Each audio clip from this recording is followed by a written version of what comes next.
وذكر فإن الذكرى تنفع المؤمنين.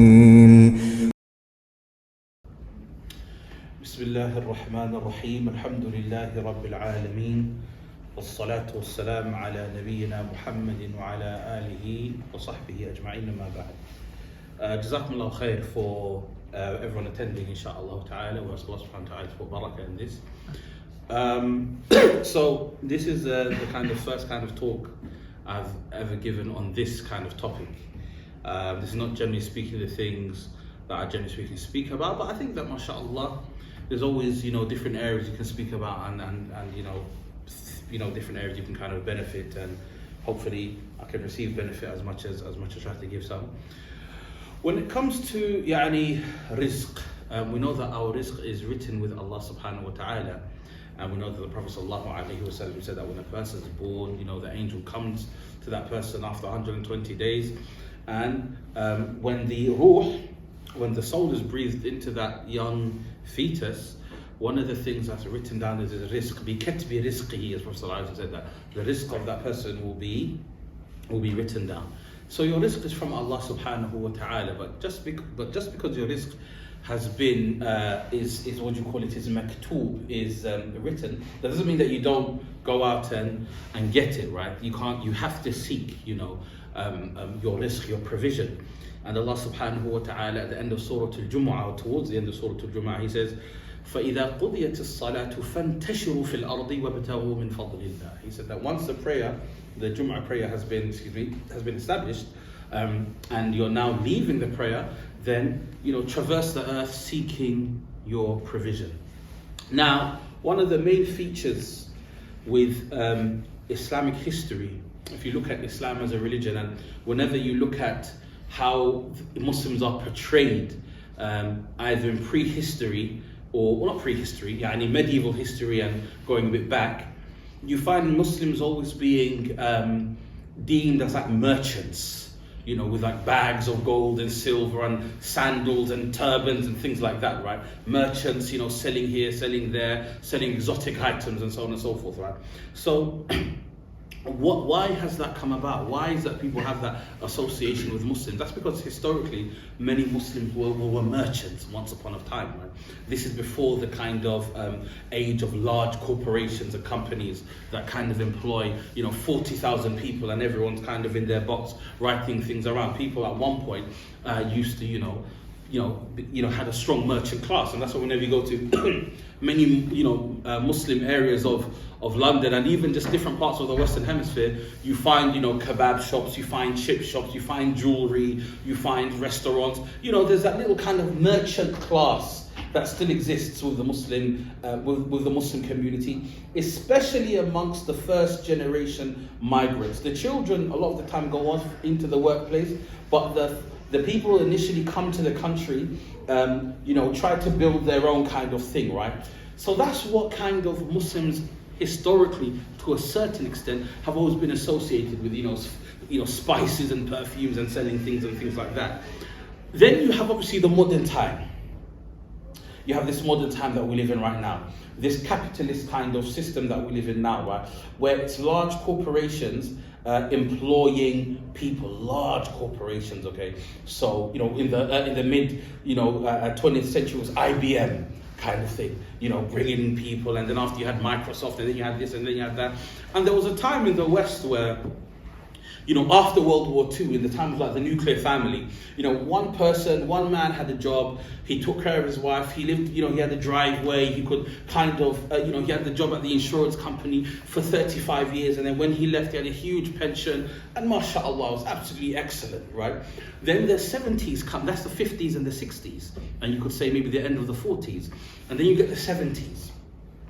And when the 70s come, jobs are being shipped away from America and shipped away from, to a lesser extent, Europe, but it's happening. And with the rise of Japan and these kind of countries where jobs are moving. So the factory jobs, the factory worker that was able to sustain the entire family in the 1960s isn't able to do that now in the in the 1970s and 80s. And then that gives birth to the call center kind of thing, and more financial kind of markets. So then after these countries like the UK, America, Margaret Thatcher, Ronald Reagan, they implement, they deindustrialize their countries. They deindustrialize the countries, and those kind of factory workers, steel workers, kind of disappear. And then in comes the call center, in comes the even bigger banks, and larger kind of financial kind of service-based industries, and then many people kind of start working for those.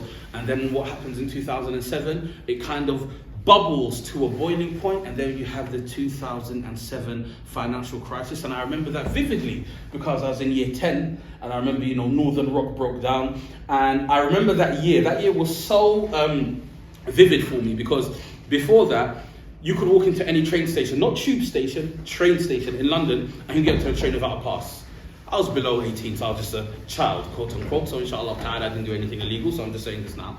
And you could just walk into a train and go anywhere. And I remember once they called it the credit crunch, once that hit, they put barriers on everything. You've got to pay. And I even remember the prices of even chicken and chips just went up. I remember there was a point where you could get, chicken and chips, 2 wings, chips, drink, £2. I mean, it was good. It was really good days, the Labour Party. Then after we had austerity and all this stuff. What am I trying to say to you guys? The job market changed. And one of the ways in which the job market changed was that longevity doesn't kind of exist anymore in the job market, right? That longevity doesn't exist anymore. And the UK has always been, to a certain extent, a low-wage economy in comparison to America. And that's because obviously Americans have to pay for more things. So what you would get for 40k in the UK, you could get for 80 or 90k in America. But then you have to pay for more kind of things. You have to pay for health insurance, dental, and so on and so forth, right? But what happened in the UK, something else happened, was that wages remained low and prices got higher. So where you live, this time 15 years ago, if you wanted to live in, I don't know, Whitechapel or Battersea or something, a 1-bedroom house would have cost you maybe £700 to £800, and now it can cost you anywhere from £1,500 to £2,000, and you're still on your measly £30,000 a year job, £30,000 a year job, and to get higher, you have to do so many different things, right? So what I'm trying to say is that the workplace and salaries, there has been some change, but prices have gone up so much that it's not keeping in line with, price rises are not keeping up with the level of inflation that we're having, right? So there's a problem. And then you have this issue of layoffs, people being laid off in private sector work. And then in the public sector, there's no price rises, or there's no pay rises, shall I say, that's going up with inflation. So you are getting, for example, you're getting a raise in your salary, but in real terms, meaning in comparison to the amount of inflation, your salary is actually not going up that much. So in comparison to what the person's getting in 2007 and what you're getting right now, there really isn't that much of a difference. And then people are getting laid off front, right and center. That leads me to what I said to you before about merchants and about selling perfume and the big turbans and so on and so forth. There's a reason why I said that in the very beginning. And we're going to get back to that, inshallah ta'ala. It's not just a tangent that I'm going on. There's an Islamic element that I want you all to kind of understand. Now, you've got that particular problem that you're facing. Inshallah, our Sheikh here in this area is going to tell you, because he himself is an entrepreneur in this area. So if he can do it, you guys can do it, hopefully. And you guys need to be speaking to people like him and using his services, because this guy might be able to get you out of what the potential problems you may find yourselves if you're not, if you're in you don't know what you're going to do, and how am I going to sustain myself? You've got that issue now, yeah, of like I said, the job problems in the job market, and then you've got the problem in the job itself. Okay, so when I came back from Sharee'ah in 2020, I had to feed myself. I was married, and we were students of knowledge. I didn't have any work history. I was in Sharee'ah for 6 years, and I had a gap on my CV for 6 years. how on earth am I going to get a job? Alhamdulillah, I ended up getting into accounting, and I did a bit of khalas to get into it, but alhamdulillah I got into it. I started to study the ACCA. I don't know if anyone's heard of ACCA. So one of the ways in which you can become a chartered accountant. You become a chartered accountant by either doing your ACA, I think it's that, ACCA or CIMA. You can do one of those, right? ACCA is the middle one. CIMA is kind of a bit lower. ACA is the gold standard. We're not here to talk about what's better, what's not. Anyway, I did some accountancy training. Paid for the accountancy training. Okay, and I remember just a year before, I was in, visiting the Prophet's Masjid in Al-Madinah, kada, sitting with ulama. Now I find myself in quote unquote the real world, okay, in the Western Hemisphere. And my experience in the workplace was so traumatic. Wallahi, it stays with me today. I was not ready for what I encountered. 6 years in Saudi, okay, with all the difficulty that brought of ta'al bukra, come back tomorrow, and things being late all the time, and things never happening the way you wanted to, and kada, and all those difficulties, it was nothing when I entered into the workplace, and it was like being in the lion's den, like in a gladiator sport. Like I was in like a Colosseum in Rome, and there was literally arrows being thrown at me, and I did not know how to understand what was going on. So one of the things that I found out very early was that in the workplace, not all workplaces, okay? So if you work in maybe like a lovely tech company where everyone kind of wears t-shirts and brings their dog in, that's going to be different, because I worked at that place as well, and that was lovely until a horrible manager came and destroyed everything. But that's another story for another day. That's for the biography, inshallah ta'ala. You get a Waterstone later on, inshallah ta'ala, if we're still here one day, inshallah ta'ala, because it's going to be a very enjoyable read, inshallah, and hopefully will help for my retirement, help pay for the retirement. Anyway, ala kulli hal, I'm just joking. You have to add, so sometimes these serious topics, you have to add some comic relief. Ala kulli hal, I am being a bit explosive with my words, but what I'm trying to say is that when I came back from Saudi and I'd studied some accounting, and I got into the accounting trade, and I'm an entry-level bookkeeper. I'm not a guy who's got a job at one of the big four accountancy firms where I'm doing auditing or something. I am basically a bookkeeper, writing in or following people's accounts and literally doing boring data entry from dawn till dusk. And one of the things I realized was the politics in the workplace, that sometimes it's not based upon the work that you do. You think you're going into the workplace and you're just there to do your job. And by you doing your job, you don't try to gossip with people about other members of staff. You don't try to kind of go out after work for drinks, quote unquote. You just want to do your work and then go home. So what do? You do your work and you try to go home, right? You do your work and you try to go home, and then you get called into a meeting. And then you're like, what have I done wrong? And then they're saying, you're not a team player. And you're thinking, what is going on here? What game are we playing? I thought I'm here to do work. I thought I'm here to do the data entry and then go home. No, but we want you to talk more. We want you to interact with us more. And you're just thinking, okay, hold on, what's going on here? What kind of nefarious games are going on here? And then your entry level. This is in little establishments. It's not in big workplaces with a huge HR team. And the owner of the company speaks to you the way they like. The manager speaks to you the way they like, because they have lunch on their own. And then you have the little kind of people that you're working with trying to get a promotion. So they're trying to and it was just a horrible experience, to be honest with you. I couldn't understand how was this person who's talking to me normally turns into a completely different person when there's like a 6-month review.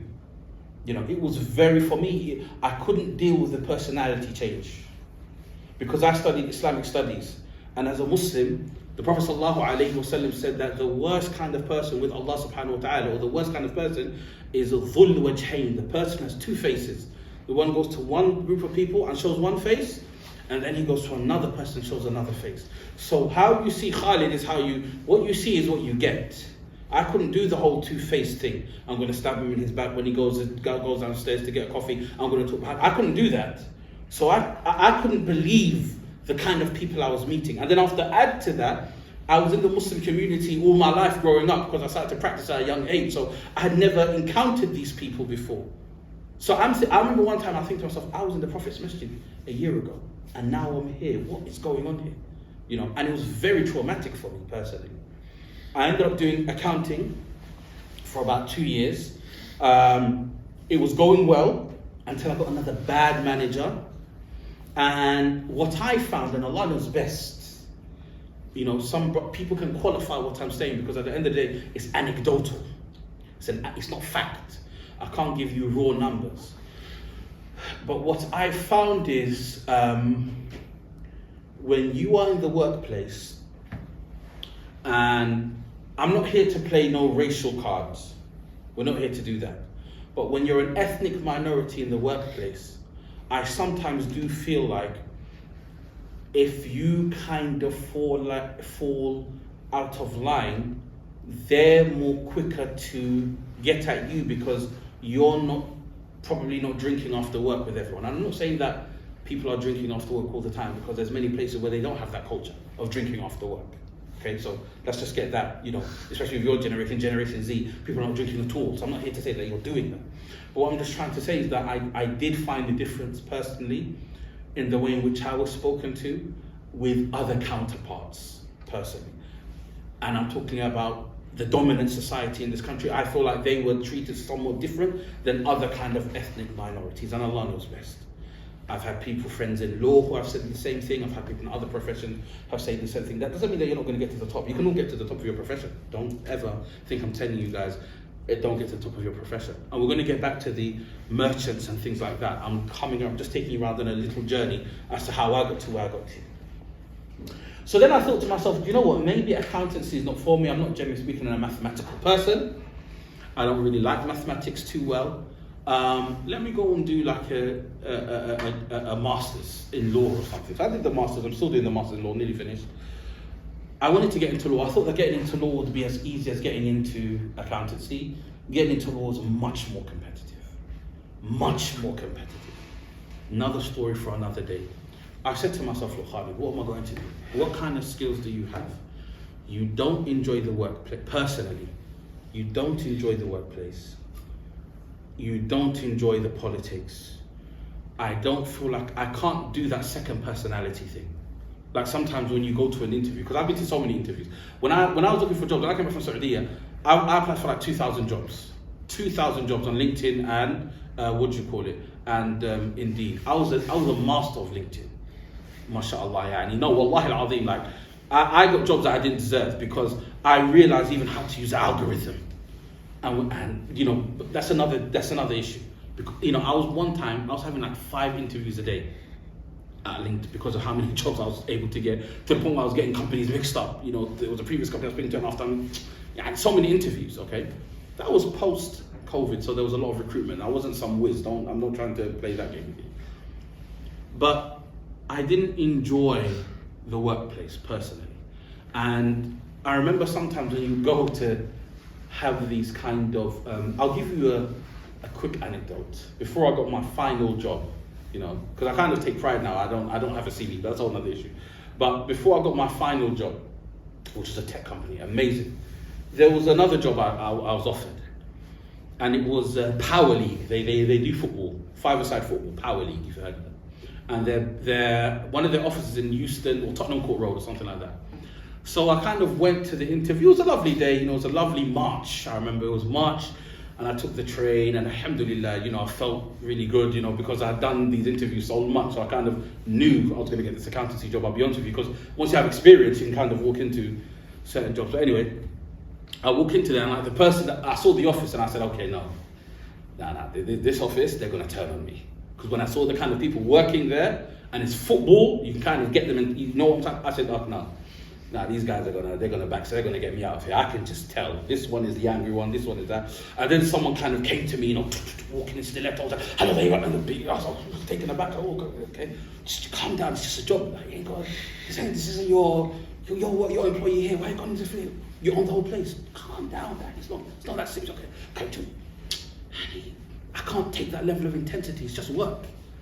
You know, I'm not, you don't have my soul. Why are you talking? You don't own me. What is this intensity? Just say, what's your experience? What have you done? Shake hands and look at me straight in the eye and all harsh face. You know, and then the overdressing kind of thing. Everyone's like, calm down, bro. It's not that serious, Annie. That's how I felt, and that's how I continue to feel about work. I rejected the job, but that kind of environment, I said it's not good for me. The other job was a Silicon Valley, t-shirts, everyone's chilled, no one's going to look at how long you went for lunch for, you know, it was unisex toilets. I'm not saying I'm pro that, but that real liberal Silicon Valley, California, San Francisco kind of place. And I think Muslims do well there, because when you say you want to pray, you don't even have to say you're going to pray. You just go down and pray, and Assalamu alaikum. I don't have to tell you have to even pray for it. I didn't like that. I needed to get out. What do I have? I don't have anything special. What do I have that makes me, or what can I sell that people would want? I never wanted to charge for teaching Islam because I didn't feel comfortable doing that. But then I spoke to another brother and he said, look at the scholars of Islam, look at some of the scholars in Mecca, Medina, wherever, in other places. I'm so sorry. Yes, please. Apologies for going over. Wallahi, forgive me. Wallahi, forgive me, brothers. I didn't want to do that. This is therapy for me, for the trauma I've gone through. This isn't me helping you. This is me unloading. Alhamdulillah, I need to do it every 6 months. It was so traumatic. Anyway, just joking. So the brother said, look, the ulama in different countries, but let's just talk about countries, Muslim countries that are developed, because there's scholars in Pakistan, there's scholars in Bangladesh, there's scholars in Mali, there's scholars in Algeria, but those countries are poorer countries. They're not poor because of the people are poor, they're poor because of corruption and things like that. We're not saying that people are poor from those countries, no. But many of us come from developing countries which are deemed on certain indexes as not developed, and therefore the human capital in those countries is not, the potential in the human capital is not exploited in a way which it should. Small little countries like, the reason why I bring Saudi and stuff is because at least they've built an infrastructure where if you're more Islamic inclined, there's work for you. That's why I'm bringing that example. And one of the brothers just said to me, look, those scholars that you see working, they might do quote unquote work in an Islamic field, not all of them, they don't. Some of them have their own private business, but they get paid for what they do. Professors in the Islamic University of Medina get paid for what they do. So you don't have that kind of infrastructure, but you can always, set up something for yourself where you can at least take care of yourself, take care of your family, and you get to spread Islam at the same time. Doesn't that sound like something that sounds good? And I said, yes. You know, and after he showed me many different institutes that do it, that teach Islam, and you just pay like a little monthly fee.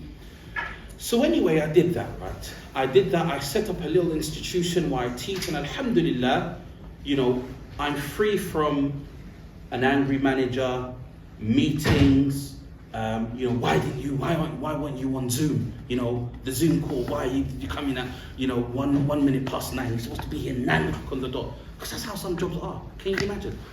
The meeting is it's 9 o'clock when you kind of sign in. That is not nonsense to me. So anyway, what I did was I built a curriculum. I wrote an entire year's worth of information. I created a work email. I started to use my social media to create an institute. I started to speak to other brothers who have done it before, and before you know it, things started to kind of come together. And then when I got that first little, and I wanted to teach Islam. I want to teach Islam for free, by the way. I'm just doing this as a mechanism. One brother was like, look, when you kind of teach for free, people are not serious. But when you sometimes put a bit of a little fee, you know, charge them something affordable, 25, 30 pounds a month, people take it more seriously. People want to learn. People give that thing intrinsic value. When you start to learn marketing, you'll realize the intrinsic value people give when there's a price attached to something. When I saw that first kind of piece of money, or that little money that I made, which wasn't enough to take care of myself, but when I saw this, I said, this little kind of marketing kind of campaign I did brought this in, and people want to learn Islam, then this is a no-brainer. There's no cap to this. What I'm trying to say with all of you guys here, some of you guys are doing degrees in education, degrees in English, degrees in so many different things. You have so many skills that you can give to people. And yes, I'm not telling you don't go into the workplace, because my experience is unique to me, and you might have a beautiful experience. But let's say a sister's doing nursing. Let's say a brother's doing computing. Let's say a brother's doing something with biology. Do you know how many people, for example, when you get into a UK university from abroad, do you know how many people are struggling, for example, with their degree? Imagine, for example, if you take a module from what you're studying, if you're doing medicine, if you're doing computer science, if you're doing anything that you're doing, and you break down that particular thing into like 10 bite-sized classes, and you give the answer, or you speak about how you got your kind of high score in that particular thing, and then you market that to a certain extent, and then you sell it online. Do you know how many people are going to go and get that particular thing? Because, for example, Islamic studies is niche. What about something that's open to everyone? You know, once I kind of created this particular thing, I realized once you understand how to establish yourself, you can then do it any kind of thing that you, kind of area that you want. So let's say, for example, there's a sister, she loves jewelry. Do you know how many small little websites? I'm not talking about Etsy and or Vinted or something trampy like that. I'm talking about serious business here. Do you know what you can create if you pay another Muslim? No, it doesn't have to be a Muslim, but number one, do you know how much money is in the Muslim community? Do you even have to go outside of the Muslim community and be something that you're not? That's another issue. But what I'm trying to say, let's say there's a sister who loves making jewelry. She loves jewelry. Do you know that you can speak to somebody, for example, in China, or even here in the UK, get some jewelry with your iPhone, take some lovely pictures, just put it on your windowsill and put your phone onto portrait mode and turn the camera and take a photo, for example. Edit that photo, take it to an editor. Go on, Fiverr.com, get an editor to edit that photo. Set up an Instagram profile, speak to a Muslim influencer, ask them, say that I'm going to pay you 50, 60 pounds, 100 pounds to put this on your Instagram story for a day. Please help me, I'm a fledgling business. And then they put that thing on that you bought, or that thing that you're selling. And then after they add your profile. And then after now, that guy who's got 60,000, or that girl who's got 60,000 followers, you gain maybe 200 followers from that person. Okay? I'm not saying that this is a side hustle now, this is not a full-time job. But I'm just trying to say, can you see how things are starting to come together? It's something when you build this business acumen. And then, for example, you put on some ads onto your Instagram post.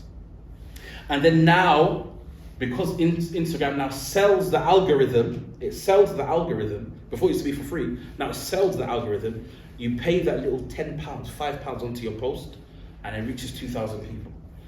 You don't need 2,000 people to buy a £50 product. You might need 5 people to buy a £50 product. If you get 5 people to buy a £50 product, how much would you get, for example, if you sold 5 pieces of jewelry that are £50? If you've got 5 people to buy it, how much would that get you? How much would that make you, for example? 250? Okay, khalas. That's 5 people. One second. If it's a question, I'm going to get to it. Just 1 second. If it's 5 people, for example, let's say in that month, 30 people buy something. It doesn't have to be, it can be something, it can be Nabai, it can be something else. And then you realize, oh, I don't need 2,000 customers. And then that thing builds itself. And then you get a logo done. And then you get that name trademarked. And then you buy a Google kind of thing. And then what do you end up? You just end up wake up every single day at 12 o'clock. You have a shower, you want to have a shower. You pray Dhuhr when, inshallah, within its time. There's no one screaming. There's no kind of psychopaths that you have to deal with in the workplace. Are psychos, this is their life. And they love it, when they, especially to a Muslim. Oh, the pleasure they gain when they sometimes see that Muhammad with the big beard, I'm in control of him. They love that. Wallahi al-Azim, some of them do, not all of them. There's lovely people in this belly, that may Allah guide them to Islam. But there's some people who, even non-Muslims, go and look at people that say, the Great Reset, people that say, Assalamu alaikum, don't work no more. There used to be a Reddit, what do you call it, subreddit called anti-work. They were Generation Z. They said, "Salaam alaikum." We're kicking the bucket. Like, we're gonna play Twitch, and we're gonna make our money off of Twitch, because I can make $30,000 a year, and I can live in one basement, and I can just play COD all day, and I can make my money, and I'll humiliate myself online in a sofa playing Twitch, because I don't want to commute 2 hours to work, and then I have to have a 1 hour lunch, and then I have to have this person screaming down my back. I don't want to do this no more. What I'm trying to say is think outside of the box.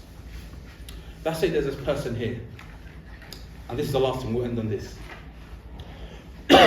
Let's say there's a brother I know. He works in Qatar as a maths teacher. He's on very good money. He said to me, "I'm starting to get a bit tired with this kind of work." I showed him online tutors, people who teach kids mathematics. You could be someone that teaches English, teaches science, or can teach a core subject. You might not be a science teacher, but maybe you're studying psychology. You might not be a math teacher, but you're studying physics, or you're studying statistics or something. So you know maths. Your degree allows you to teach this particular thing. If you set up a little Instagram page where you teach basic maths, my friend, he literally put on here, he wasn't even putting on ads, he was putting on mathematical equations and putting them onto Instagram, and people just started looking, "Oh, what's the answer to this? What's the answer to that?" Do you understand? Because people are already studying it for their international GCSEs, for their A-levels and so on and so forth. And such and maths are following just by putting mathematical equations and their answers. Let's say he got a designer to design a course. He got a textbook, a GCSE textbook, and he just copied it out and changed it up a little bit. And he put his own logo onto it. And he sold the course teaching kids. 11 to 16-year-olds. There are kids every single year turning 16. You will not have any issues with customers. People are turning 16, or people are turning 11, 12, 13, 14, 15 every single day. There are concerned parents who want their kids to pass their exams every single day. People do not want to bring tutors to come to the house and teach them. You've got a market there for yourself where you can teach, and you can make tens of thousands of pounds if you make a bespoke course and you say that you are going to teach, and you rent out a little studio and you add graphics to what you're doing. Before you know it, you've got a product in. You've got a digital product. You put it behind a paywall. You make sure you take their email before they sign up for the course, so then you can email them and you can market to them other products. And before you know it, you've got something here for yourself. So what I'm trying to say to you is, think outside of the box. If you're going to work, work. But have something on the side. Have something for yourself and build something for yourself. That's what I'm trying to say. Because we live in a low salary, low wage economy, generally speaking. This is not America. You're not going to get $160,000, working in IT. Generally speaking, it's a low wage economy, and they want it to be that way to keep the establishment going. That's why I believe anyway. Okay, so I think what my message is: think outside of the box.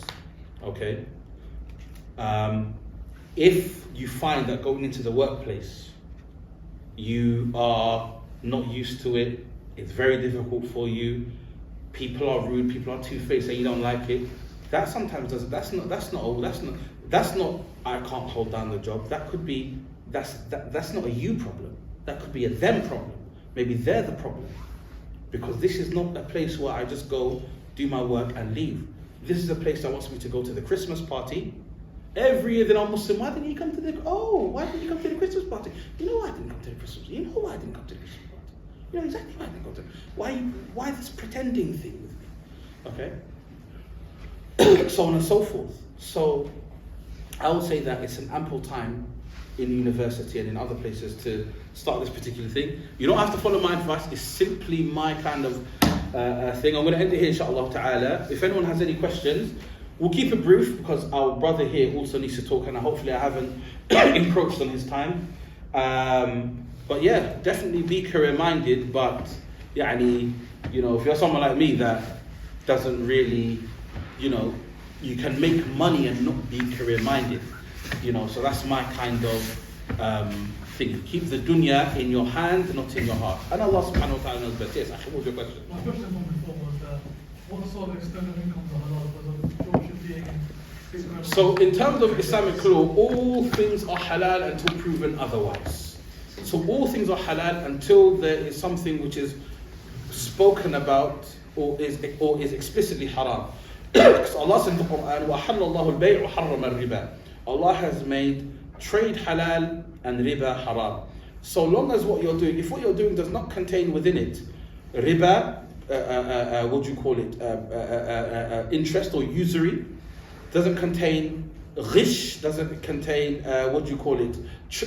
trickery and lying, and doesn't involve anything that's generally speaking haram, then it's permissible. As for drop shipping can be halal if it follows the rules of a type of trade known as salam. Salam is a type of pay now, receive later. And the Prophet ﷺ gave a few, a few criteria, several types of criterion that we have to follow. So the Prophet ﷺ said, "Man asafa fi shay'in falyuslif fi falyuslif fi kaylin ma'lumin or waznin ma'lumin ila ajlin ma'lum." If you're going to buy now and pay later, make sure that you know the weight, you know the volume, and you know when you're going to receive it.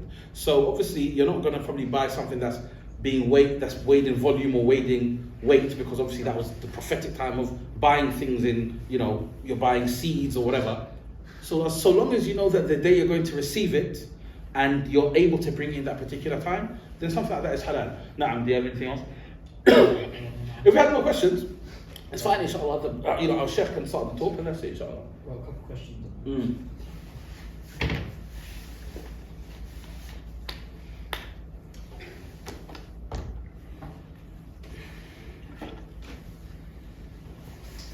Are there any specific jobs you recommend or don't recommend for sisters? No, I will say, look, I will say this. That's your brothers and sisters, but I just think that, I always say to my wife, right, I always say to her, look, the good thing about being a sister is that you know what other sisters like. And if you know what other sisters like in terms of products, you can make money. Because men are not stingy, but products are not made from the way products are made for women. If you look at like clothes that are made for women, right? Look at like socks for men, big thick socks, for example, or like trousers, big thick trousers with so many different pockets, right? When they make trousers for men, sometimes they make it no pockets. It's very thin and slim, flimsy, because they just make it so that by the time the next season comes, what you've bought is ripped, so then you just buy it again. So they deliberately do that, for example, to keep women shopping, for example, right? Whereas they know that men are just stingy, so they say, you know what, khalas, we're going to make these trousers £40 because we know it's not going to come back for another 2 years.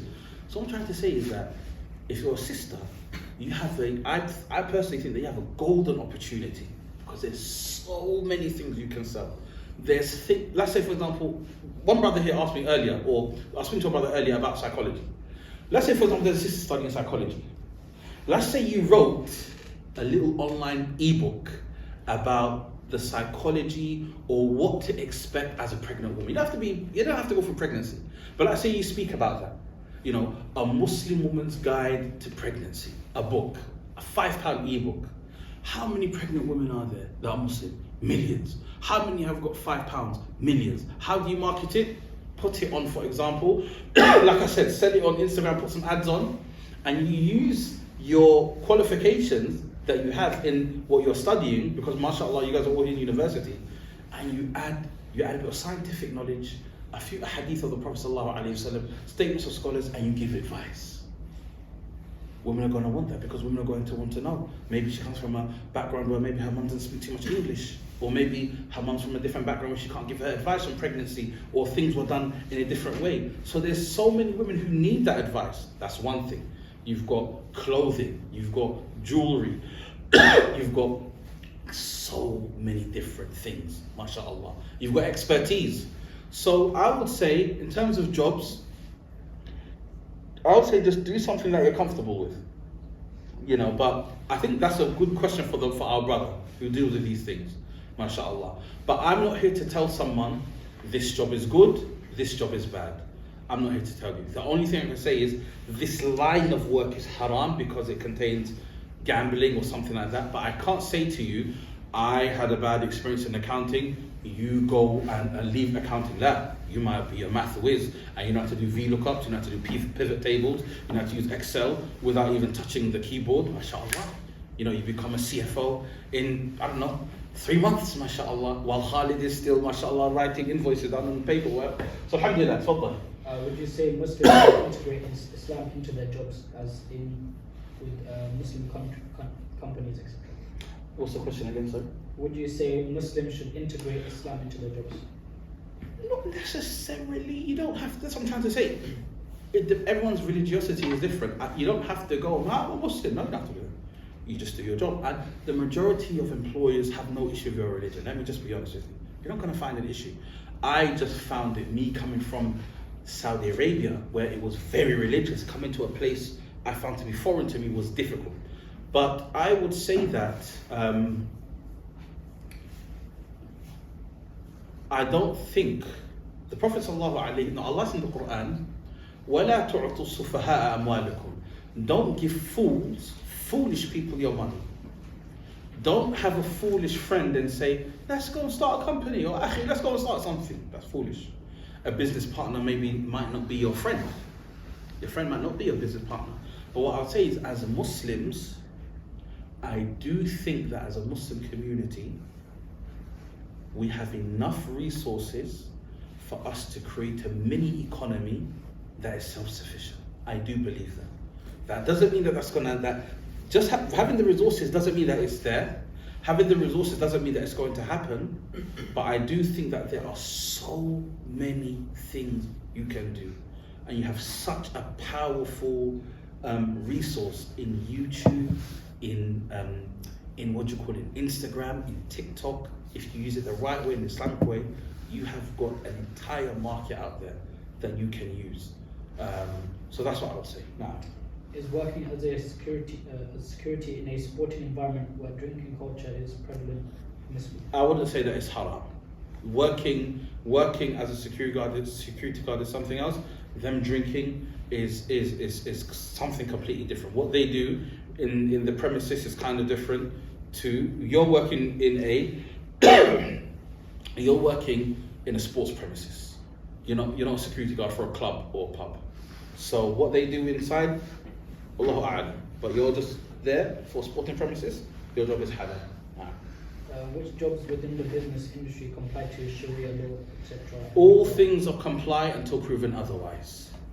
So now you have to look at those particular things which go against Islamic law, and they're generally speaking cheating, gambling.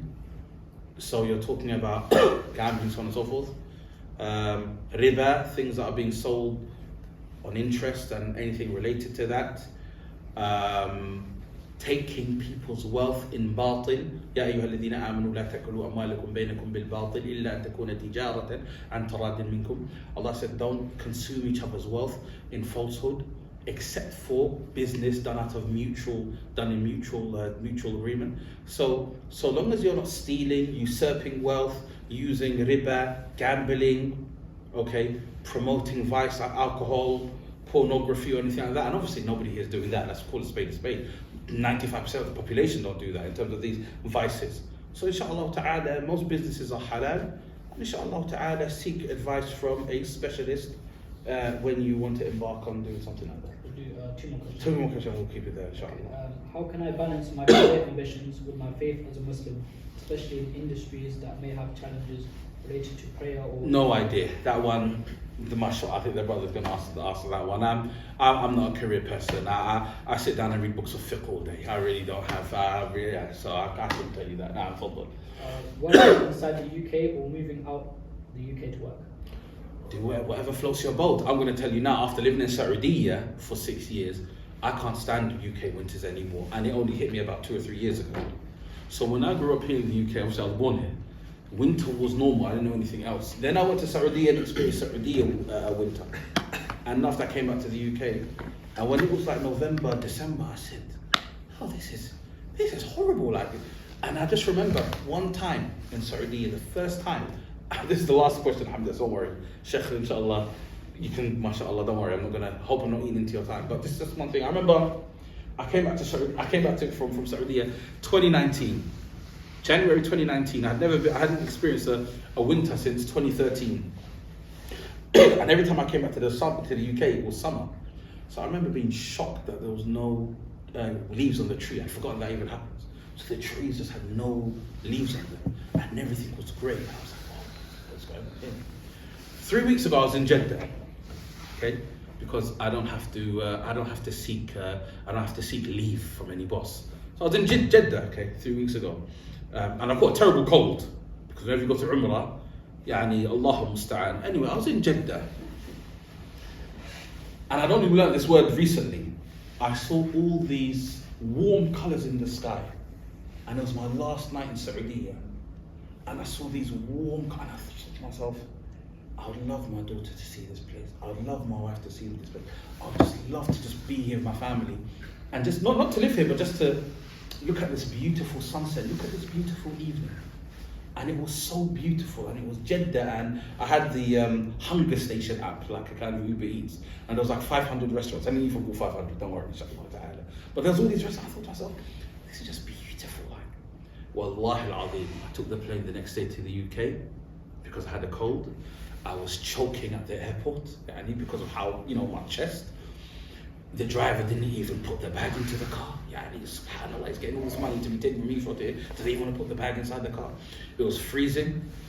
I got out of the car, okay, and I went to my house. My wife was at her mum's, so we had switched everything off in the house. It was freezing. It was January. It was freezing cold.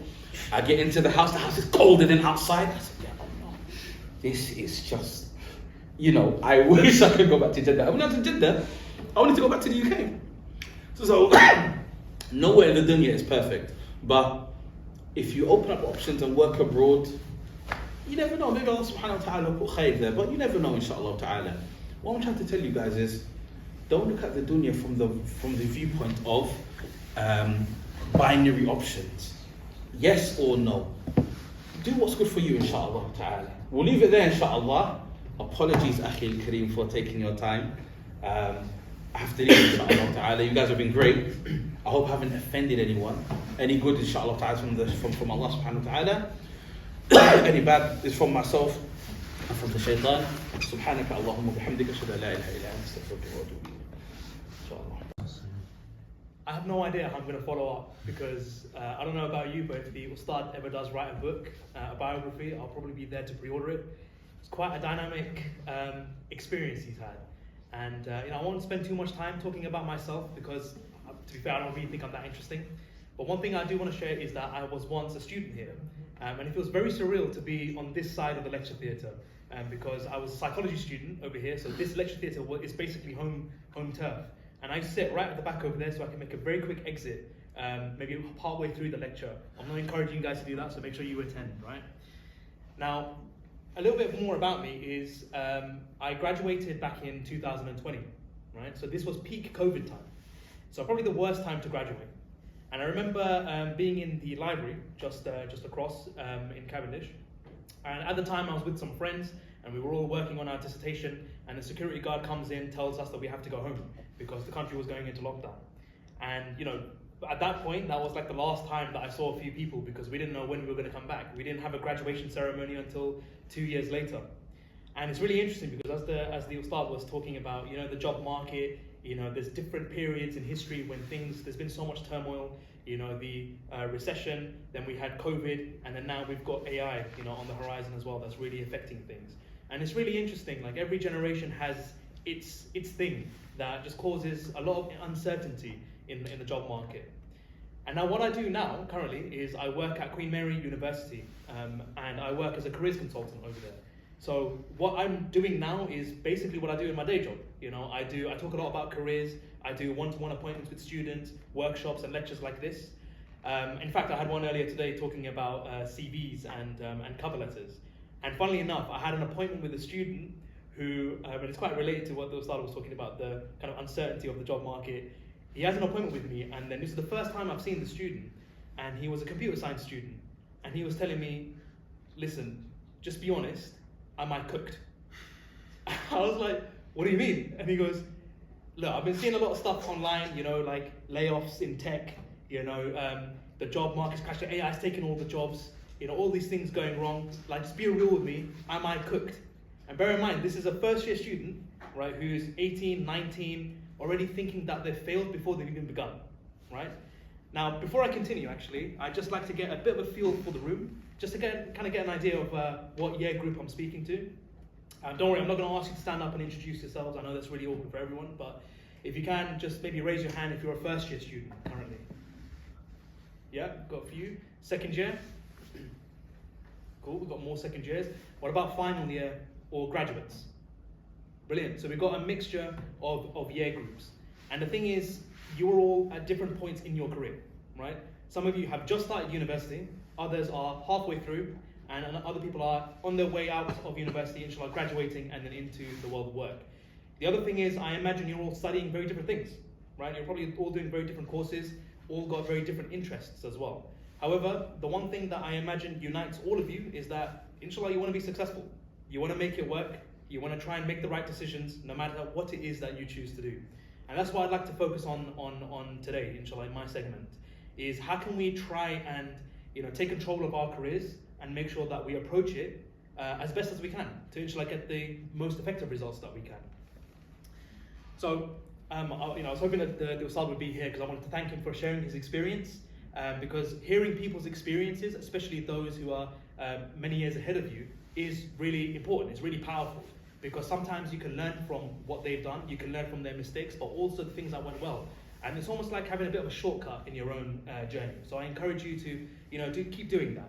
It doesn't have to be events like this, but it could be your own family members, elders as well. Just kind of hear how they navigated their career paths, because it can tell you what to do and maybe what not to do as well. Now, the thing about careers is it's a really big topic, really big question, and it's a really big part of your lives as well. You know, you're all 18, 19, early 20s, and when you think about your career, you know, you're probably going to be spending more time in your life working than not working. You know, if we think, okay, let's graduate at 21, inshallah, and then for the rest of our life we work, could be in a job, in a career path, a traditional career path, or maybe doing your own business. And then let's say you retire in your 60s. That's like 40 plus years of working, so it's a big chunk of your life, right? So I'd encourage you all to really take the time to think about what you want to do, to really reflect on it at every stage in your life, in your career. Now, what I think can help when it comes to making the best use of your time, or when it comes to trying to make the best decisions about your career, is to approach it with certain mindsets. And I'll give you three mindsets to kind of approach your career with, right? One is to be positive. You have to be positive about your career. You have to have hope. At the end of the day, you know, we are Muslims, of course, and we've got Allah, we believe in Allah, there's nothing impossible, right? And we have to have hope that, inshallah, we will be successful, that we will be able to make it work, you know, because we have that reliance on Allah. We've got to be positive about these things. And we also got to be positive about our own abilities as well, you know? It can be something really small, like, you know, I've got an interview coming up. You may feel really nervous, but you want to try and change your mindset a little bit to think, you know what, I've gotten this far, I'm sure I can do it, and inshallah I'll be okay. It can be quite big as well. You want to be ambitious, you want to be positive about your goals, and you want to try and think, you know, ambitiously as well about that, and think positively about that. So being positive is definitely the mindset that you want to have, right? Because if you're not positive, then it can actually stop you from making decisions. It can stop you from making movements as well. And that can actually cripple your career growth. So you want to have a positive mindset, and that actually underpins everything else. Now, on top of being positive, you have to be proactive as well, okay? Now, this is where I get a bit more, I guess, to do with psychology, because with this whole thing about careers, there's actually a lot of psychology involved in it, and it's stuff that I've studied, so alhamdulillah, it's coming in useful. So when it comes to careers and making career decisions, there are certain things that happen that you want to try and be aware of, and you want to try and use to your advantage, okay? I'll give you two theories, right? Two things to kind of be aware of. One theory is something called planned happenstance, okay? Now, I'm not expecting you to remember this, there's no test, but it's to keep an eye out for when this happens. Planned happenstance is when things just come your way that you don't really expect. It could be someone speaking to you. It could be you meeting someone at an event. Or maybe you decided to go to a particular workshop or an event and suddenly you hear about an opportunity. It's unplanned. However, what you do next is planned. So you can choose whether to talk to that person. You could choose whether to reach out to that person. You could choose whether to apply for that opportunity or to follow up with those conversations. So planned happenstance basically means keep open to unexpected opportunities, but when they arise, grab them with both hands. And these opportunities can come in so many different ways. But the idea is, whatever way it comes, be proactive about it. Latch on to those kind of opportunities and take it, right? So planned happenstance is one thing. The other one is something called horizons for action, right? And what this basically means is, when you think about horizons, basically how far you can see, right? And the idea is you will really only go as far as you can see. So you really want to broaden your horizon so you can see further, right? And there's certain ways that you can do this. Again, it's by speaking to people to learn about what people do in their careers, in their professions, in their industries. It can be visiting different workplaces on insight days.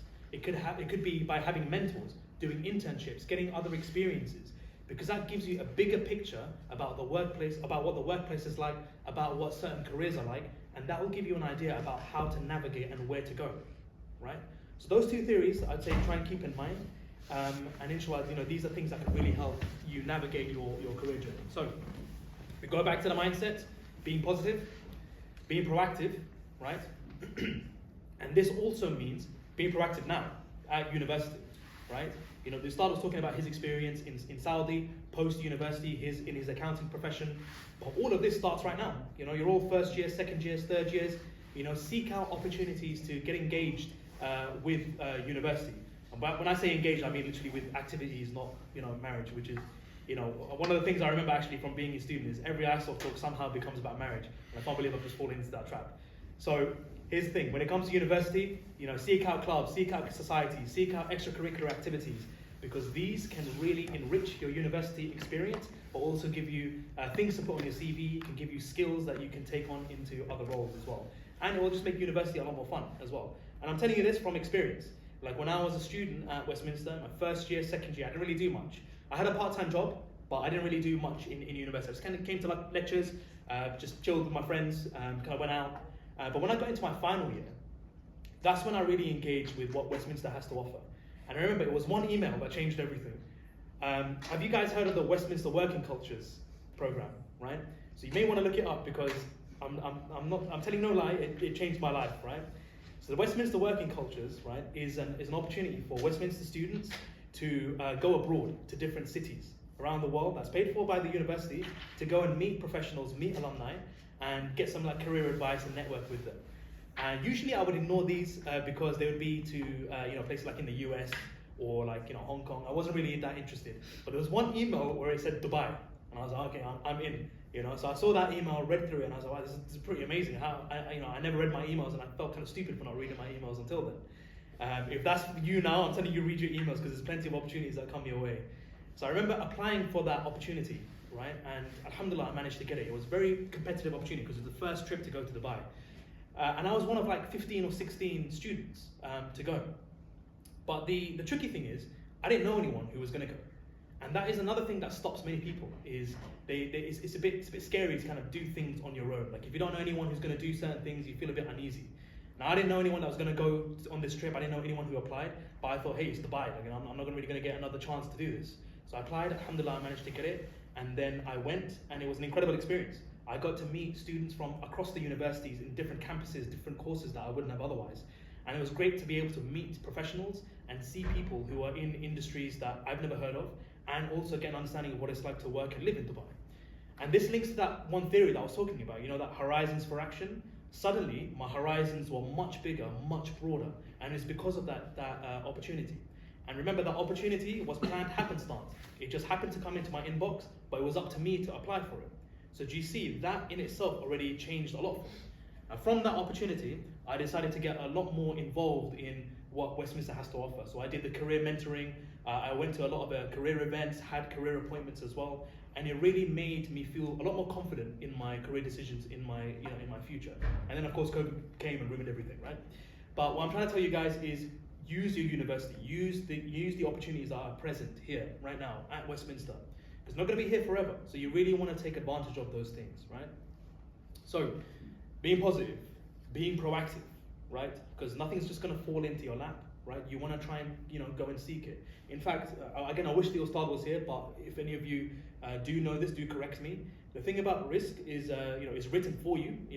Allah's already written your risk. It's already there for you, but you have to still go out and seek it, right? You still have to go out and seek your risk. So you can't just kind of wait for it to come to you. You have to be proactive and go out and make those opportunities happen. Yes, am I wrong? I think you're saying, you said that what was written for you, you can change it through dua. You can change it through dua. Yeah. What's already written for you, so So forgive me if I got anything incorrect, but please, if I do get something incorrect, do correct me. I'm open to that. So being positive, being proactive, and the last one is you've got to be a problem solver. All right, you've got to be a problem solver because life, unfortunately, is full of problems, right? Big problems, small problems, but you want to have the mindset that you want to try and seek out solutions. It's interesting what the Ustadh was talking about when it comes to entrepreneurship and starting your own business. Really, entrepreneurship and starting your own business is really just you solving the problem. You identify a problem in the market, you identify a problem that people want a solution to, and then you provide that solution. So that in itself is problem solving. However, it can start a lot more locally, right, in your career. If, for example, you're thinking about a particular profession, but you feel like, I don't really have what I need to get to that particular position, well, then you've got to have a problem-solving mindset and think, okay, how am I going to do that now? What kind of opportunities am I going to go seek? Am I going to try and do part-time jobs? Am I going to try and speak to certain people? Am I going to do research on LinkedIn to try and find the solutions to those little problems that will help you get to where you want to get to? If you have an interview coming up, right, it might be preparing for that interview. You want to think, okay, how am I going to do that? Am I going to prepare questions? Am I going to do practice interviews? Am I going to, research the company beforehand? If you have a CV and you've been applying for many jobs and you've been getting rejections upon rejections, you want to think, okay, something's not going right, but what am I going to do to try and solve that? So it might be speaking to people, it might be doing some research about what makes good CVs, it might be having a careers appointment with someone in the career service at Westminster, right? So there are solutions to so many problems, but you've got to have that problem-solving mindset in order to seek it out, right?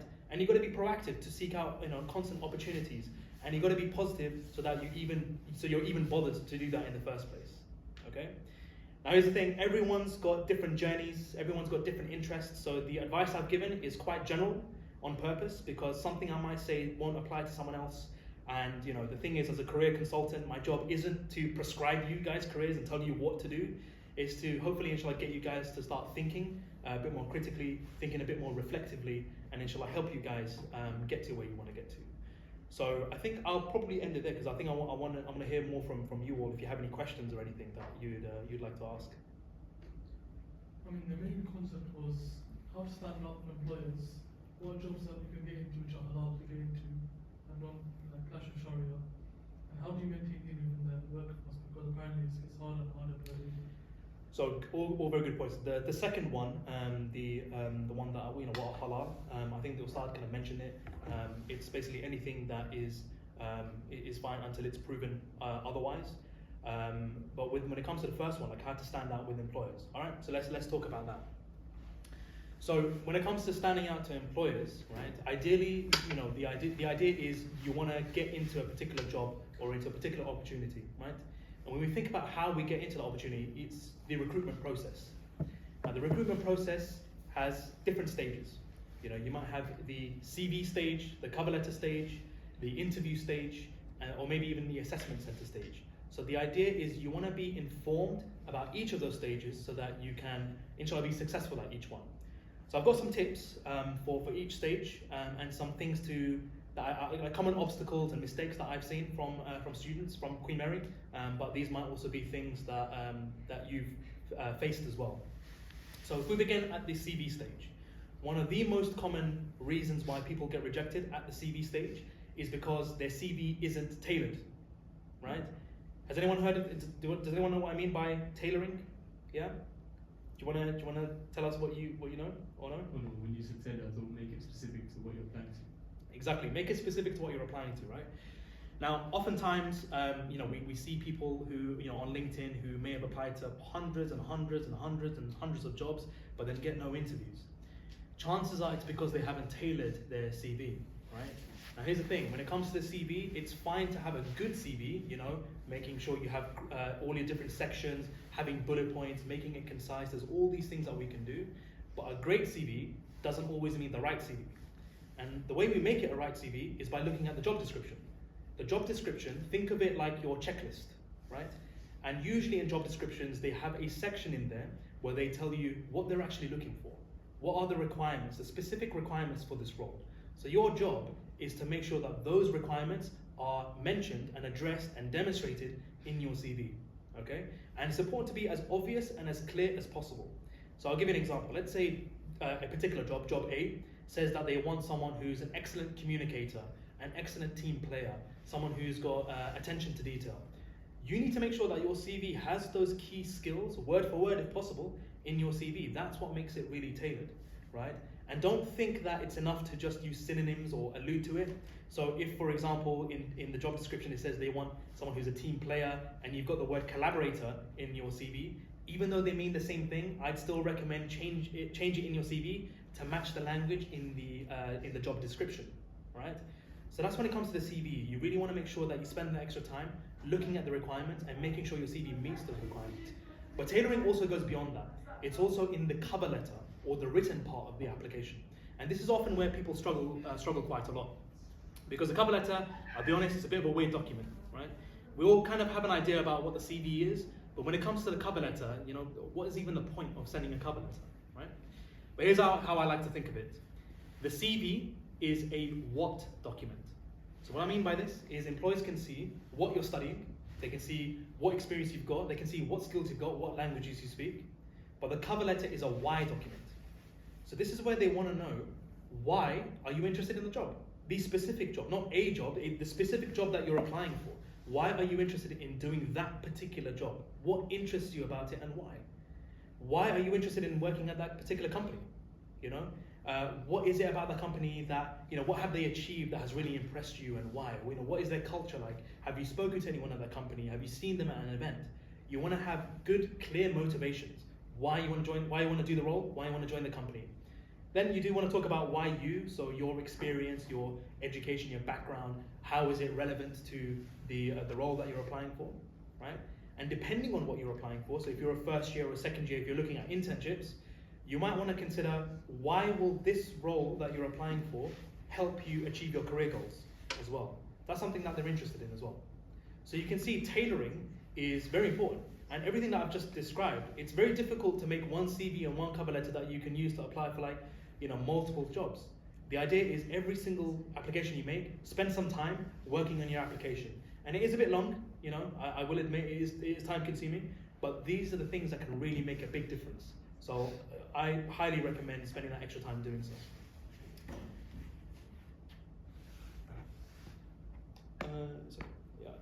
so. That's CVs, that's cover letters, right? And by the way, if anyone has any questions at any point, feel free to just, you know, to raise your hand and just let me know. So then if we talk about interviews, right?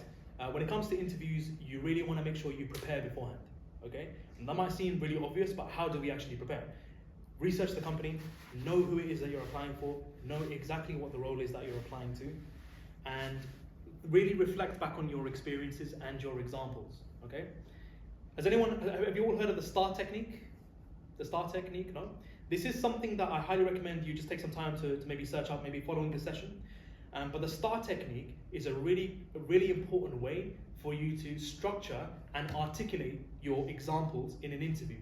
So if someone asks you, tell me about a time when you communicated complex information to a non-technical audience, right? So how do you approach that question? Well, you want to give an example of when you've done that, but how do I say that example? What is enough? This is where the STAR technique can come in quite useful, right? So STAR stands for situation, task, action, and result. Okay, so let's break it down. I acknowledge, like, there's no slides, so it's difficult. So you're gonna have to try and, you know, remember this with me, but do you know, search this up after the session. So situation. When you're talking about your example, where did this example take place, right? What was the context? When I was working as a tutor, a GCSE tutor teaching mathematics and English to students. That's the situation, right? The task is what was it that you actually needed to do that required the skill that is, that they're asking for. So if we think back to the question, tell me about a time when you communicated complex information to a non-technical audience. The skill that they're interested in is communication. So you've got to think, like, what did I need to do that required communication? Well, as a tutor situation, the task that I needed to do was explain, new topics to students, new maths topics and new English topics or science topics to students, and they haven't heard it before, so it's like the first time that they're receiving this information. So that's the task that I had to do. The action, the A, action is what did you do specifically in order to do that task, in order to solve that problem, in order to achieve that thing or overcome that challenge. So what is the action? So this is where you really want to break down what you did specifically here. So I made sure to show my students examples. I made sure to use really simple terms when communicating that information to students. I made sure to ask them questions and to check their understanding, right? So that's what I did specifically. And the key word is I. You want to say, I did this, I did that, I did this. Because a lot of students fall into the trap of saying we did this, we did that. Because they're probably thinking about themselves as a team. But you want to think about yourself as a singular, right? So I did this, I did that. That's the action. The result is what was the outcome of this, of what you did. Were you successful? Was there like some sort of positive impact that came from it? So it could be that if we go back to the example, as a tutor, I had to teach complex mathematical concepts to students, and I made sure to ask them questions, to break it down in simple terms, show them visuals in order to do that. And the result of that is students felt a lot more confident about their work. They understood and they did really well in our little mini quizzes. And also it really helped improve their grade. So it pointed to a particular result to show that you were successful, right? I admit that was probably a lot to kind of wrap your head around, STAR technique. Just remember STAR technique and take your time to look that up following this session. But that's a really good technique to use in interviews and something that a lot of people don't do that might even cost them the job, because a lot of recruiters are aware of this technique, so they're looking for it too. Okay, so that's CVs, cover letters and interviews very quickly. Of course, it's always a good idea to use your career service, have appointments as well. So if there's any specific difficulties that you're having, the career advisors over there, the career consultants that you have at Westminster can help you address these. Yes? Would you recommend lying on your CV? No. One, because I'm pretty sure it's haram anyway, like just lying, but... I mean, not like lying, like over-exaggerating. You can exaggerate. You can exaggerate as long as it's rooted in truth. Right? I'll give you an example, right? Okay, let's say I was member of a society, right? Let's say I was committee member of a society, and one of the things I wanted to talk about is let's say increasing membership of that particular society, right? Let's say that there was 5 people in this society, right? But I wanted to increase it, and when I did increase it, it ended up being like, I don't know, 7 or 8, right? There's only 3 more people, but if you change it to percentages, it's like a 50% increase or like a 60% increase. They mean the same thing, right? Like it's percentages, but one sounds a little bit better, right? So you can do stuff like that, right? You can dress things up a little bit, you can exaggerate a little bit, but as long as it's rooted in truth. And the most important thing, the other reason why you shouldn't lie, aside from being morally wrong and everything, is most of the time you need to be able to back it up. And if you lie, if you're in an interview, unless you're a very good liar, it's very difficult to do that, because in an interview setting you're already nervous. They're already there kind of like checking, they probably have your CV as well to ask you questions. So if you lied about it, you're just gonna have to make stuff up on the spot. In fact, I'll give you an example, right? And this you know what, it's fine, I'll give you an example of when I did lie. So I remember this was back when I was in my final year. I applied for a job, it was like a sales related role in an estate agent, right, Foxtons. And I applied for the job, right? And as soon as I hit submit, I closed my laptop and I got a call straight away. So it's like a telephone interview. So the lady who was on the other end of the line, she called me from Foxtons and she was like, "Oh hey, listen, I know this has come out of nowhere, but I've just gotten back to my desk and I refreshed the application. I saw you just submitted yours. Are you okay to just have an interview right now, just a quick telephone interview?" I should have said no. I should have said like, "Actually, is it alright if you reschedule to another time, just so I could prepare?" But I thought, oh no, that's gonna make me look weak, if I say no. And I was like, yeah, I'm ready. I'm ready now. And then, but the truth is, I wasn't ready. So she was like, okay, great, that's great. So can you just tell me a bit about yourself and everything? So I did kind of that whole thing. And then she asked the question, yeah. she goes, oh, can you tell me about your previous sales experience and you know, why you think sales is important? I had no sales, I've never worked in sales before. You know, my previous roles were just working, I was working as a tutor, and I was working as like, I was working for my uncle. Like I was helping with his accounting, right? You know, something we shared actually. So I was working in his office. So I never did sales, right? So she was like, can you tell me about your sales experience? Like, you know, why do you think sales is important? And I was just like, I froze a little bit, and I was like, okay, I just had to make something up now. I said something like, you know what, yeah, I think sales is really important. Like, you know, my experience in sales has taught me many things. In fact, I remember there was something that someone told me about sales that I'll never forget. But bear in mind, there was never someone that told me anything about sales. I was trying to desperately make up a quote, and it just never happened. And then so I literally went, wallahi, yeah. I remember something that someone told me about sales that I'll never forget, and I froze and I panicked and I said, you know what, I've actually forgotten what they told me. And it was so awkward. It was so awkward. Like she was just like, okay, that's absolutely fine. Yeah, you know what? That's fine. Thank you so much for your time. You know, I'm gonna look through the other application. I've got a few more telephone calls to make, and I'll let you know on the outcome. I was like, okay, cool, thank you. That was like 5 years ago, and she still hasn't called me back. So I don't think I got the role. But that was because genuinely that was because I lied. I should have just been honest. I should have just said, you know what? I actually haven't had any sales experience. You know, I haven't been in this situation before, but I am really interested in learning more. Here's what I do understand about sales, and I should have done it that way. And I'll give you another example of when I did do that. So that was when something went horribly wrong, but when something went, alhamdulillah, really, really well, really right, is, so right now I work in Queen Mary, right? So I work as a careers consultant. Before that role, I was an advisor, and before that role, I was working on the front desk, like as an assistant in the career service over there.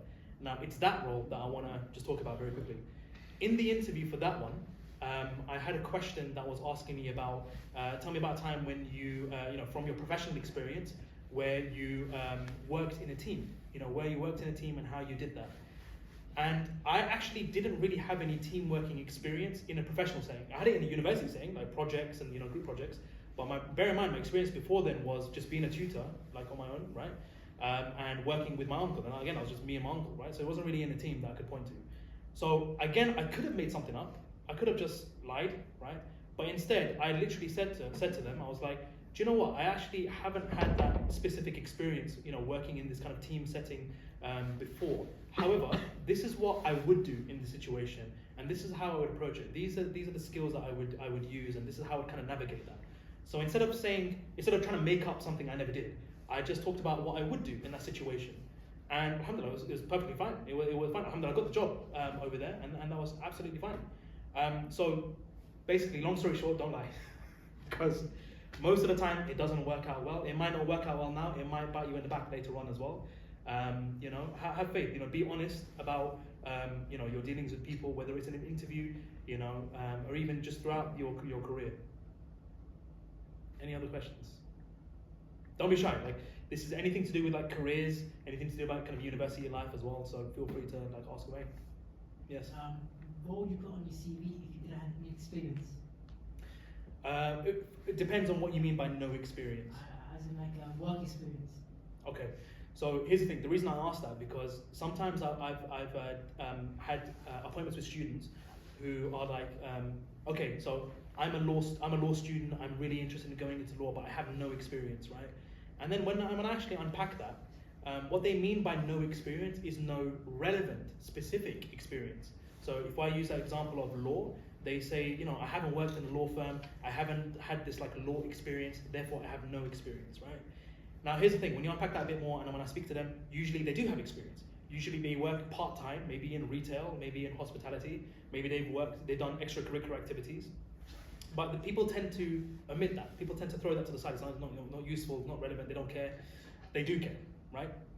They do care. Those experiences, part-time experiences, even if it's in a completely different sector, extracurricular activities are still really valuable because they can show skills. And the skills are what the employers are interested in, right? Of course, if you have relevant experience, that's going to be great.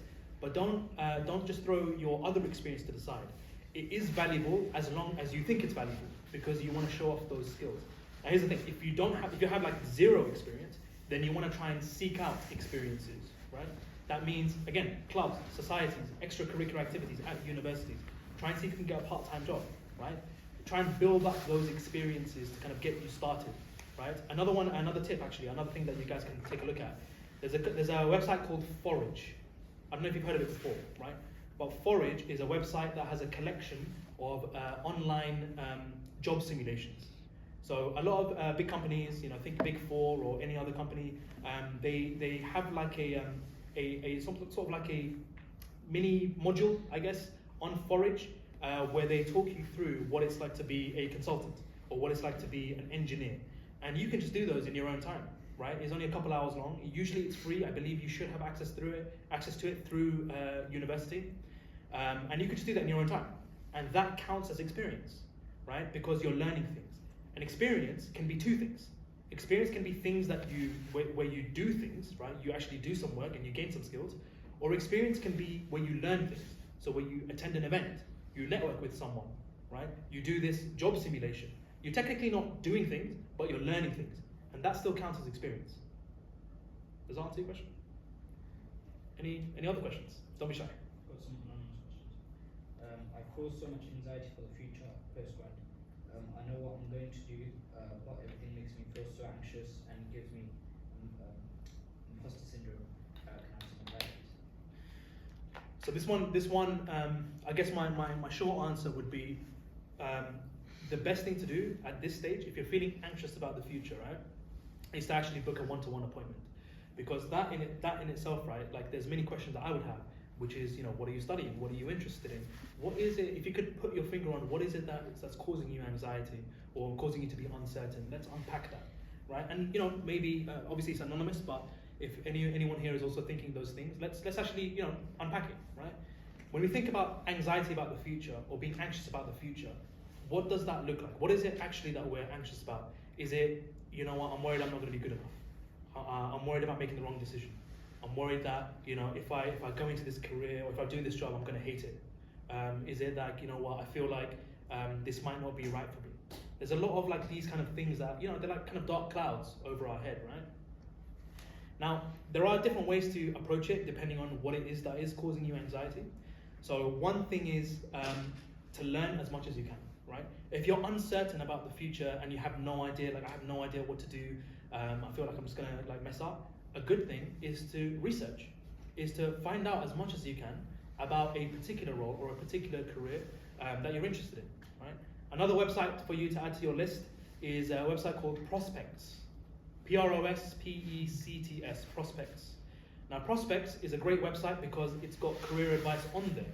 So if for example, right, you like the idea of being a consultant because you heard that one time, it sounds like that's what everybody else is doing, it sounds good, but you don't really know about it, that is a reason why people have anxiety, because like, is this even right for me? I don't even know what this is.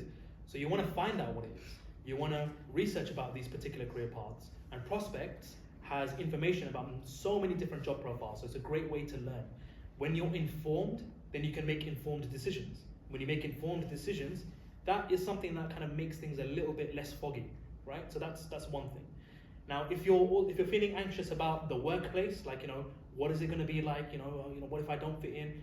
As the Ustadh rightly mentioned, some experiences can be kind of negative, right? Now, there are certain ways to approach this. One is we don't really know. We actually don't know what it's like to be in the workplace, but maybe there's ways that we can try and find out. If there's anyone you know who works in that environment, you can reach out to them. If there's anyone you don't know, you can try finding out from people. Maybe on LinkedIn, you can reach out to people just to ask them, what is it like to work here? What is your experience like? The other thing as well is you do want to take the time to research the website. When you're doing an interview, you want to kind of get a feel for who the interviewers are as well, because you don't want to be in this situation where you feel almost like desperate for the job. Whilst they are assessing you, you are also assessing them, right? You want to make sure that the people that are interviewing you, they kind of you get along with them, right? They could be your future colleagues. You can kind of get that feel. When you go to particular workplaces, maybe to do the interview, or maybe there's a visit, you kind of get a feel of like, okay, this looks all right, this looks good. If you meet employers, if you go on Insight Days, you can ask them questions like, is there a prayer room? Are there many Muslims who work here? Like, you can ask them these questions to be informed. But yeah, it's really important for you to feel, you feel kind of valued in the workplace, right? Some workplace, you get there and maybe you don't, and that's okay, right? Because it doesn't mean that we're going to be there forever. And remember that problem-solving mindset. If there's a problem, we've got to think, okay, how are we going to solve this? It might mean like, okay, what is it that's causing me this trouble in a workplace? Is it something that I can actually live with, or I can do something about? If not, let's look at other places, other opportunities, other workplaces, right? So a big part of kind of making things feel a little bit less scary is finding out information so that you feel more informed about your decisions and talking to people, right? If you're interested in a particular career, it's a good idea to reach out to people who are in that career to learn about what they do, learn about what the day-to-day is like, so you go in kind of knowing what it is that you want to do. Another thing on prospects actually is there's a quiz that you can take where, let's say you're doing a particular course or you've got particular skills, but you're kind of unsure about what to do with them. You can take a quiz just to get some ideas about potential career paths that could be of interest to you. There may be certain roles that you've never heard of, right? That actually might be something that you like the idea of, right? And the other thing is, remember, we're Muslim, right? We've got to have hope. Inshallah, things will be okay, right? We want to pray for the things that we want Allah to help us with, and inshallah try to take action where we can as well. I know that may not have exactly answered the question because it's quite a specific question, so I do encourage you, whoever it was, to book a one-to-one appointment just so you can talk in more detail and get that more personalized direct support. You mentioned Westminster's working cultures. Can a female do this as she won't have a mahram to travel abroad? That is a very interesting question, actually. I feel like it's not really my place to kind of comment on that.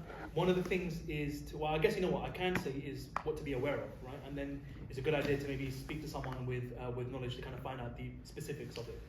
With the Westminster Working Cultures trip, it is a group of students, right? It's a group of students, so it is mixed. There's going to be males, there's going to be females there as well. But the thing is, because it's mixed, you will be with other groups of females. There will be staff members there who have that kind of position of responsibility to make sure that your well-being is there.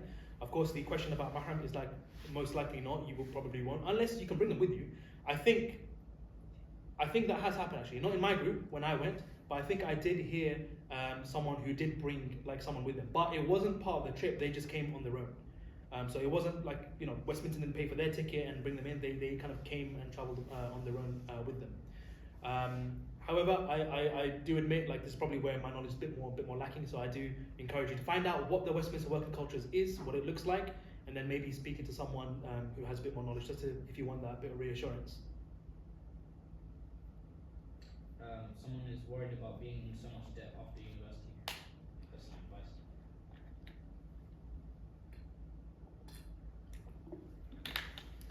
If you mean student loans, if you mean student loan debt, then this is something where, if you're already in that student loan debt, it will be taken out of your account automatically. You can choose to pay more and to try and get rid of that as soon as possible, right? And I think after about 21 years or so, then the debt is just wiped out, right? If you mean other kinds of debt, right, then it's something that we want to try and get rid of as soon as possible, right? It depends on the priority and the urgency of that debt. But inshallah, as you develop in your career, you will earn more, right? So right now, when you start off in your career, you may be on that kind of entry-level salary, but then as you develop more skills, more experiences, you will, inshallah, get further in your career, which means more money, right? So the question is that because of interest, Yeah. you could pay something like some £20, Yeah, but then because of interest, you're going to go backwards actually. Because by the time you pay the next payment, yeah. you're back to square one again. Yeah, that is true. That is true. The interest is a bit nasty, especially on student loans. In fact, I don't know if I'm correct. I think I heard that the interest on student loans is like the highest form of interest on a loan, right? So even like mortgages, I don't think have as high of an interest as student loans do, right? It is definitely something concerning, right?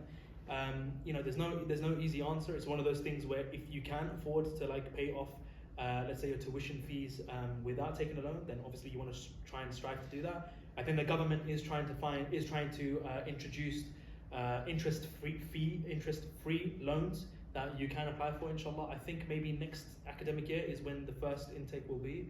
Something that you can seek, inshallah. Maybe if you're the first year, maybe for the second year, and so on. The other thing is like this. One of the good things about this interest, if there is ever a good thing, is this loan, it will be wiped out after a certain period of time. So it won't necessarily be for the rest of your life, and also it will only kick in once you earn like a certain amount of money, right? To be honest, there's no easy answer with this.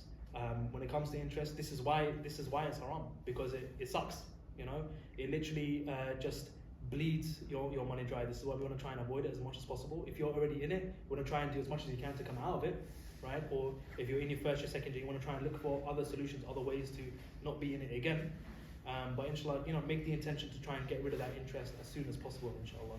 And one of the good things is like it will be wiped out after a certain period of time. Any questions? So in the future workplace, if inshallah you get good jobs, obviously professionalism and Islam match, especially for sisters. You can't wear specific clothing in the workforce which might contradict against their uniforms or something. For brothers it's a bit more easier. I mean, I'm not going to say explicitly, but for women it's more harder to be modest in the workforce, wear like lean suits and like, you know, allowed to wear bias and all that. So just a general question for everyone, how would we go around that? So here's the thing, right? There's not to downplay anything you mentioned at all. That these are realities, but at the same time, there are a lot of assumptions that we have as well. We assume that because we're Muslim, we're going to be victimized. We assume that, you know, because I'm a Muslim male, that my beard is going to be seen as like a bit of a threat. We assume that, you know, as a Muslim female, that you can't wear abaya, you can't wear hijab, right? But that's not always the case. Like, you know, like in fact, I say very rarely that's ever the case. The majority of, you know, one of the benefits that we have now, alhamdulillah, is that there are many Muslims in the workplace, like, you know, that are older than us. So it's not anything rare or unseen or unheard of before, right? And even when it comes to the uniform policy, most of the time it's just professional dress or smart dress, right? Religious coverings are almost always allowed. In fact, I would say it has to be allowed, because this is where we get into a bit more of like legal things, right? One of the things that the UK has is something called the Equality Act 2010. And this is something, it is a legal thing, where employers cannot discriminate you on certain characteristics, religion being one of those characteristics. So it's actually illegal for them to discriminate against you based on your on how you dress, if it's for religious purposes. It's illegal for them to discriminate you based on like how you kind of act in the workplace as well, based on your religious preferences, right? That includes Muslims, it includes Islam and other religions too. Here's the thing, sometimes in the workplace there may be certain prejudices, but this is very rare, very, very far and few between, right? You will be okay, like for the sisters, you will be okay when it comes to wearing abaya and hijab. And any workplace that has an issue with it, it is something you can raise. You can talk to HR, you can speak to them and unpack why it's actually an issue. If it's actually a serious issue that they're actually just discriminating against you, it is something that is illegal, and it's something where you can question whether it's a place that you want to work at anyway. Because there are plenty of places that are accommodating, that are absolutely fine with Muslims being in the workplace and practicing Islam in the workplace as well. Many big companies even have Muslim networks within the organization as well. So examples are, you know, like the big four, you know, Deloitte, KPMG, PwC, and EY, right? They have huge Muslim populations in there. They have Muslim networks in there where they do a lot of Ramadan activities, Eid activities. They have prayer facilities as well, right? So it does vary by certain workplaces, but you'll be okay. Inshallah, you'll be okay. You'll find your way. Alhamdulillah, there are many Muslims now who are in professional positions that have kind of set the path for you all. Okay. To add on to that, which jobs would you say are completely haram to work for in the business or any other industry in the world? I'd say just to echo what the Ustadh was saying, like anything that is haram in is to like direct dealings, right? So so if a company works, you know, with interest, then that's something that, you know, we want to avoid. If it's a company that it deals with like, you know, alcohol or gambling, you know, we want to avoid those companies as well, even if the role itself isn't involved in that. So you may be doing a marketing role, but it's for an alcohol company. That's still, you know, it's still very questionable, very haram, right? Because the company's direct sort of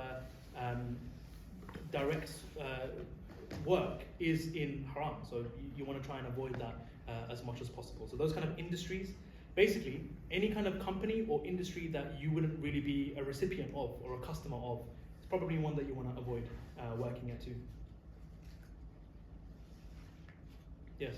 Any specific, very specific jobs that you should not apply for, like business or like this role, like this analysis or this analysis? Anything particularly standing out? Any Lawyers specific are- job? Any specific job? Yeah, Like, for example, lawyers, people say it's wrong because you're judging two people, like you might think that which is wrong as well to back up. So people might say lawyers are wrong. People might that one is I'm not sure about. I think that one is a bit. Everything has context, and it's difficult to just kind of paint certain things just completely haram. Everything demands context, right? I guess some jobs that are just like I guess outright haram. Anything that deals with interest. If your job, whatever it is, deals with interest, then that is something that is haram. But it depends on many other things. If you're unsure, it's a good idea to speak to someone with knowledge, just to clarify, just to make sure. Most things are okay, but if you're ever unsure, then it's always a good idea to just kind of speak to someone with knowledge. Unfortunately, that's not me. I'm just a careers guy. Don't let this beard deceive you. I'm not a person with a lot of knowledge, unfortunately. Inshallah, maybe one day. But yeah, I'm more like kind of careers related questions. I've got some questions. There's a couple of questions that I was going to start, but I thought it'd be more suited for your specialty. Do you have any advice for someone who wants to start a business? Any advice for someone who wants to start a business? Yeah, but I guess some general advice for anyone who wants to start a business is what business, right? I mean, it's nice to think of the idea, I want to start a business, but you want to identify what is that business going to be? What is the problem that I'm going to solve, right? What are your unique skill sets or experiences that you can offer to the marketplace, and do you think that there's a market for it, right?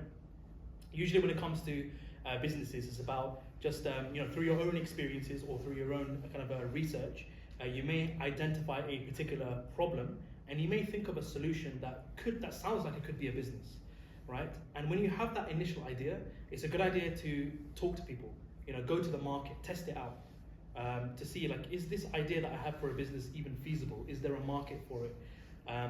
One of the things you may have heard of, if not, then it's something I can share, is something called an MVP, a minimum viable product, I think it is.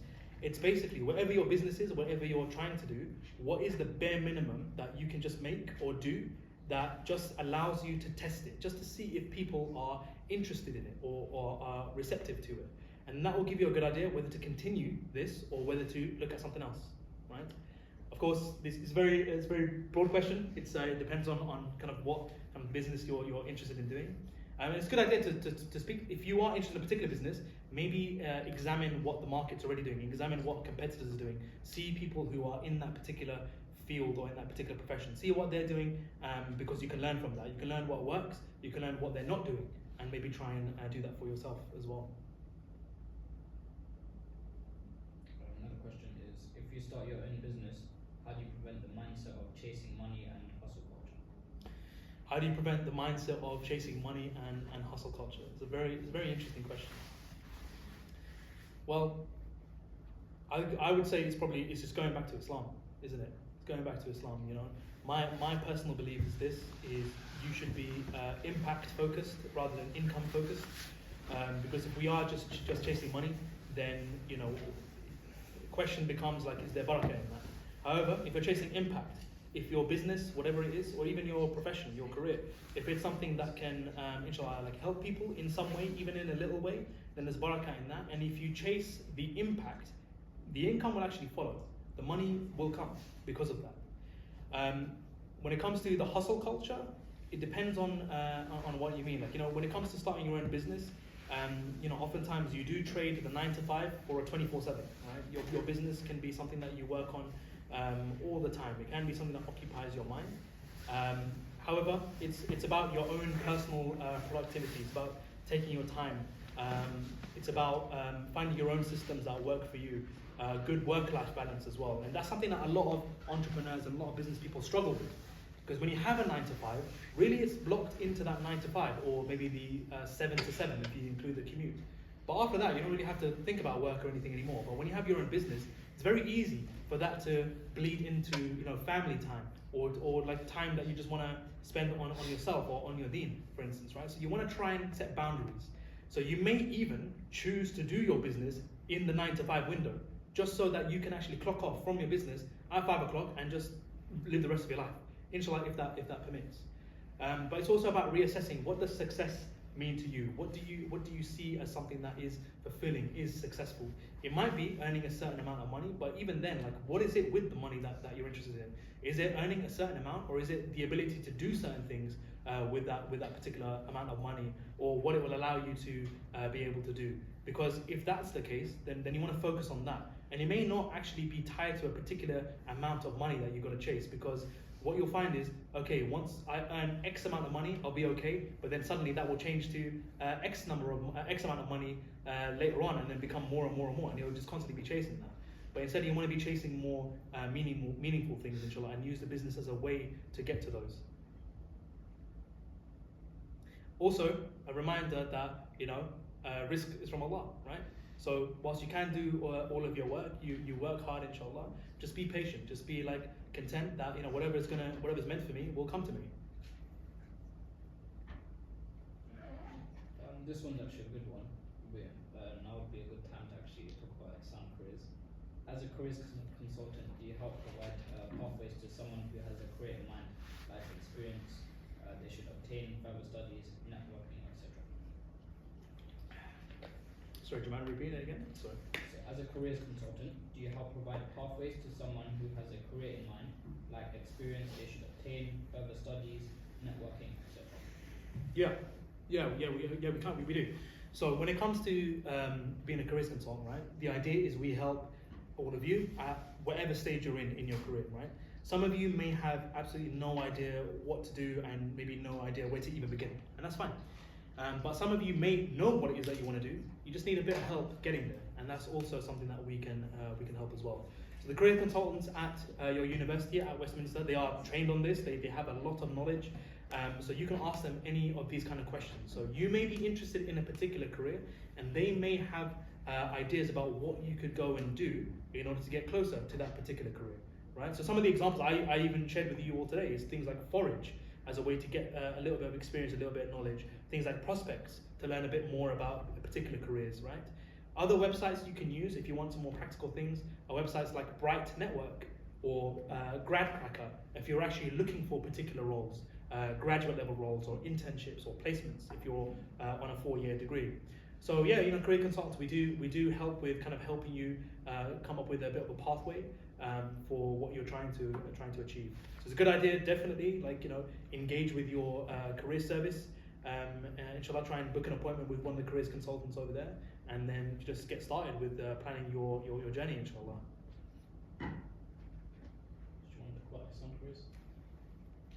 Right, so basically, so what I do as a careers consultant at Queen Mary University is, you know, literally what I just described: one-to-one appointments, career advice, that kind of thing. And the interesting thing is, in this whole idea of like being a career advisor, career sector, it's like no Muslims in this kind of space, right?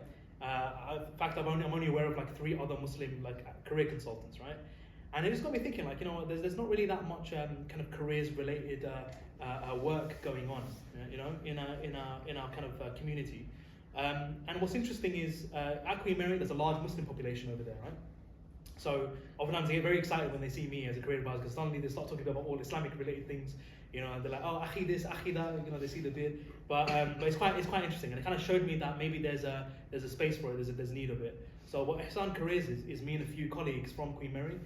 We thought maybe we could put some kind of careers related support, resources that are a bit more tied towards faith.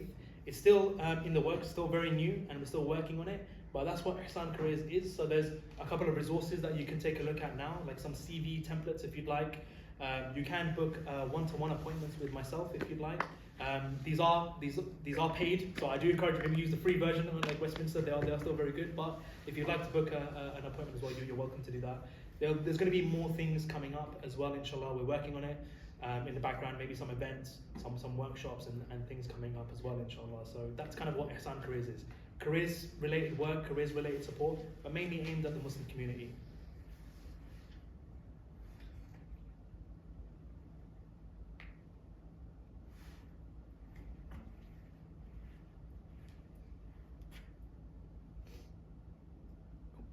So I think, does anyone else have any other questions that they'd like to ask at all? No? Cool. So we'll just wrap up then, inshallah. So Jazakallah, thank you so much for your time. I hope that I was able to provide even a little bit of help, even if it's like one website that you now go away and look at. I hope it brings you benefit. And if there's, if there's a few things I can leave you with is, remember those mindsets, right? Being positive, making sure you're being proactive, and making sure you have a bit of a problem solver mindset, right? So remember those things, and inshallah you'll be successful in each of your journeys, inshallah. And hope that we cross paths again, inshallah. So, Jazakallah for your time. Assalamu alaikum.